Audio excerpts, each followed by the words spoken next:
आप सभी को नमस्कार। आशा है कि आप ठीक कर रहे होंगे।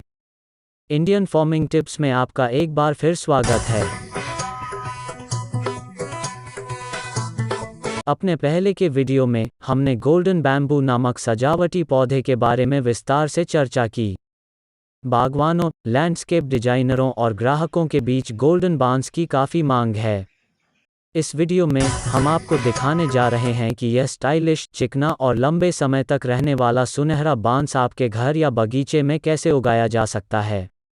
अपने बगीचे को बांस के जादू से भरने के लिए कृपया वीडियो को अंत तक देखें। आइए पहले यह समझने की कोशिश करें कि हम इस खूबसूरत बांस को अपने परिसर में कैसे उगा सकते हैं।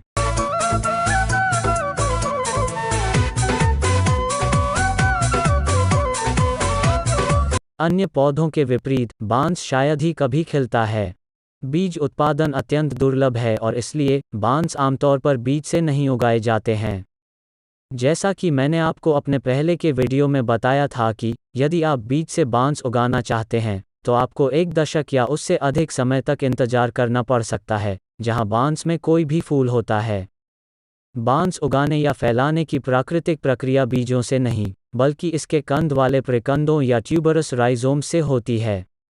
लेकिन अगर हम इस खूबसूरत पौधे को अपने यार्ड में रखना चाहते हैं तो हमें क्या करना चाहिए? समाधान यह है कि हमें अपने गोल्डन बैम्बू को कटिंग से उगाना होगा। चलिए आगे बढ़ते हैं। हमारे परिसर में ये सुनहरे बांस के पेड़ हैं। हम इन सुनहरे बांस के पेड़ों में से एक को काटेंगे।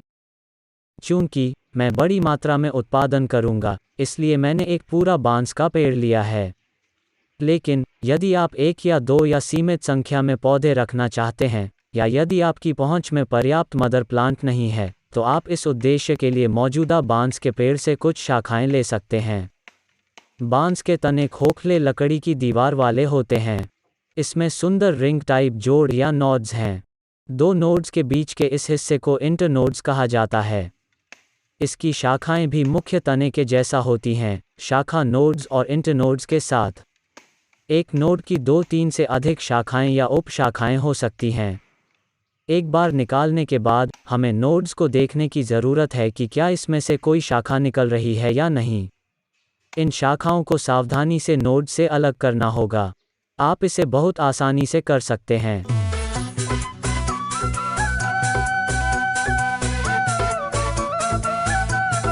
अब हम शाखा के इस अंतिम भाग का उपयोग करेंगे जो नोड से अलग किया गया था।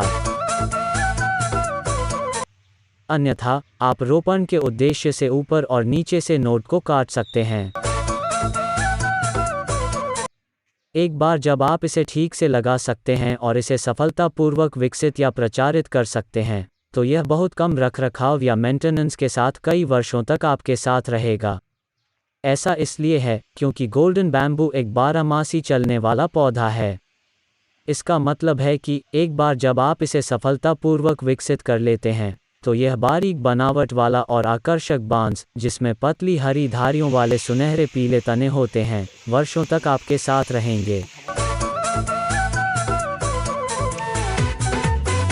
अब यह वो हिस्सा है जहां नई जड़ों से उगाया जाएगा। आप इनमें से अधिकांश शाखाओं में जड़ जैसी वृद्धि के कुछ संकेत देख सकते हैं। इस हिस्से को सावधानी से साफ करने की हमेशा सलाह दी जाती है, क्योंकि यदि आप ऐसा नहीं करते हैं तो यह छोटी चींटियां अपनी पीढ़ियों को इसके अंदर फैला देंगी। इस हिस्से के अंदर कुछ और कीड़े या फंगस हो सकते हैं। यहाँ भी आप देख सकते हैं कि यहाँ चींटियां घूम रही हैं। कुछ स्थानों पर उन्होंने प्रजनन की प्रक्रिया भी शुरू कर दी है। यहाँ लावा या छोटी चींटियां के उदाहरण जो वयस्क चींटियों द्वारा रचे जा रहे हैं। ये और इस तरह की अन्य चीज़ें यदि यहाँ रुकती हैं तो प्रसार की प्रक्रिया को प्रभावित या धीमा कर सकती हैं। अन्य पेड़ों के मामले में जब आप कटिंग से प्लांट उगाते हैं या फैलाते हैं, तो आप कहीं भी काट सकते हैं और बस इसे गमले या मिट्टी में लगा सकते हैं। लेकिन आप इसे बांस से नहीं कर सकते। आपको नोड क्षेत्र का उपयोग करना होगा। एक बार जब आप भागों की सफाई पूरी कर लेते हैं, तो इसे अपनी पसंद के आधार पर या तो गमले में या मिट्टी में लगाने का समय आ गया है।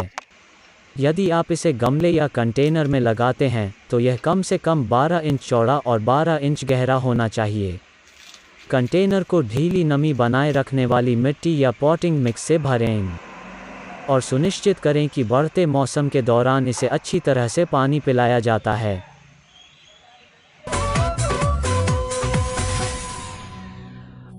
मैं सोने के बांस की सिफारिश क्यों करता हूँ? क्योंकि यह बहुत विश्वसनीय है। यह कहीं भी काफ़ी बढ़ सकता है। इसे बहुत कम अतिरिक्त देखभाल की आवश्यकता होती है। यह धूप या छाया में खुश है। यह एक बहुत ही कम रखरखाव वाला बैकिंग प्लांट है जो एक छायादार स्थान को रोशन करने के लिए और ब्याज देने के लिए कुछ है। इसके अलावा बांस दुनिया में सबसे अधिक ऑक्सीजन पैदा करने वाला पौधा है। तो ये वे स्थान हैं जहां हम आपको इस वीडियो में दिखाने के लिए विशेष रूप से सोची गई इन डेमो कटिंग्स को लगाना चाहते हैं। जैसा कि आपने देखा, हमने बिना किसी विशेष देखभाल के कलमों को मिट्टी में रोप दिया है। मेरा मतलब है कि यह काफ़ी सामान्य मिट्टी है। कोई खाद नहीं, कोई पोटिंग मिक्स आदि नहीं। यह सुनहरे बांस की विशेषता है। हमने भूखंडों को ठीक से विकसित या पसंद भी नहीं किया है। रोपण करते समय भी हम उचित देखभाल नहीं कर रहे हैं जो हम किसी अन्य प्रकार के पौधे के लिए करते हैं।